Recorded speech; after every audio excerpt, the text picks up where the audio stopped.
So this past Sunday, I was worshiping the Lord on the drums, and the Lord began to speak to me.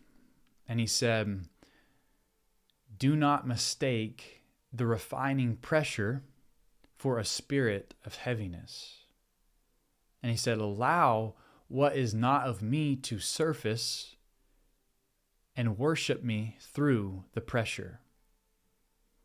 And was showing me how much greater of a sacrifice it is when we worship him when it hurts, when it's uncomfortable.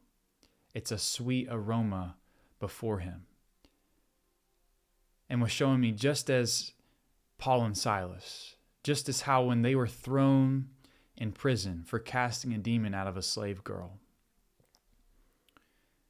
and as they're bound in prison, going through the testing of their faith, they begin to worship the Lord, praising him, singing songs and hymns.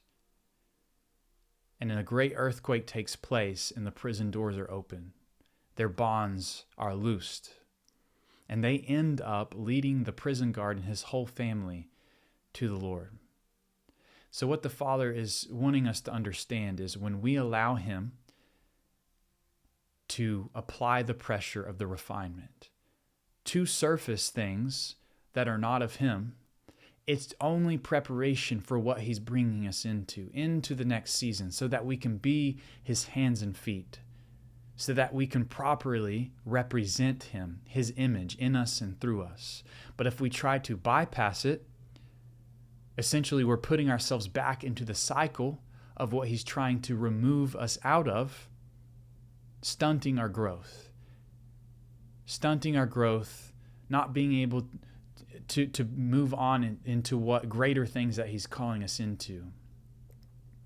So in this time of when he's trying to refine, there's also things that he's wanting to install. One being endurance for the next season, so we can run the race efficiently, effectively.